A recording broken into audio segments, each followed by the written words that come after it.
Good morning student, my name is Nikita. Welcome to my channel Commerce Fun Time. Today is our topic on financial statement analyze. तो कैसे हम financial analyse करते हैं।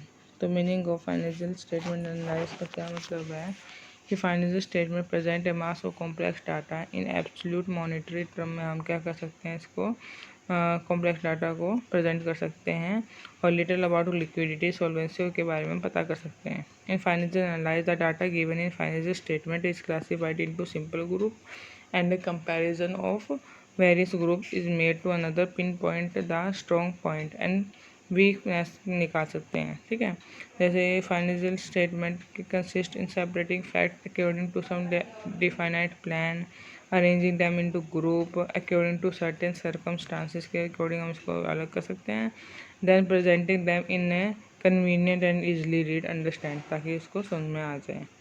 ठीक है, अब टाइप कौन से होते हैं। एक्सटर्नल एनालाइज जो बाहर से एनालाइज होता है, this analyse is made by the party who are consider outside for the business. जो बाहर की पार्टियाँ होती हैं, जैसे this party are investor, bank, financial institution, creditor, ये सब। This party do not have access to the detailed internal record of the business, hence their analyse is based almost entirely on publish statement. ठीक है,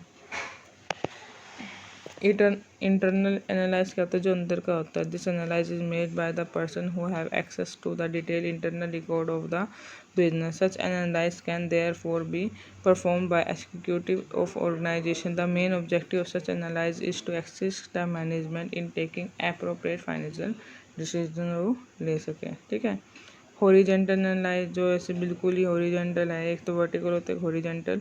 मतलब in such type of analyse financial statement of a number of year are reviewed. बहुत सारे number of year का हम क्या कर सकते हैं, कंपैरिजन कर सकते हैं। फिगर फॉर 2 और more year are contain in such type of analyse and this figure are place side by side to facilitate comparison कर सकते हैं। Such analyse in the increase or decrease in this item not only in absolute figure but also in percentage form में भी हम कर सकते हैं। ठीक है, इसको क्या कहते हैं हम, हॉरिजेंटल, जिसमें नंबर ऑफ ईयर हम क्या कर सकते हैं, कंपैरिजन कर सकते हैं अपने सेल को परसेंटेज फॉर्म में। और वर्टिकल में क्या हो जाएगा, जैसे in such type of analyse financial statement for a single year और a particular date are reviewed and analyse with the help of proper device like ratio. इसमें रेशो निकालते हैं। It involves a study of the quantity relationship among various item of balance sheet P&L में अलग अलग निकाल सकते हैं। इसको हम कॉमन साइज कहते हैं। देखो, कॉमन साइज का दूसरा नाम है, चैप्टर आएगा बस से अगला, उसको कहते हैं हम वर्टिकल। और कंपैरेटिव क्या हो सकता है, कंपैरिजन मतलब हॉरिजेंटल। ठीक है, हॉरिजेंटल मतलब हॉरिजेंटल मतलब क्या हो जाएगा इसका, कंपैरेटिव। ठीक है, और यहाँ पे इसका डिफरेंस बता रखा है, आप इसको पढ़ लेना। ठीक है, अभी के लिए इतना ही करना है। तो बस ये और देख लो, इंट्राफॉर्म और इंटरफॉर्म क्या आते हैं। इंट्राफॉर्म क्या आती है, intrafirm analyse is a comparison of financial variable of an enterprise के फाइनेंशियल वेरिएबल कौन कौन से हैं, जैसे टाइम सीरीज।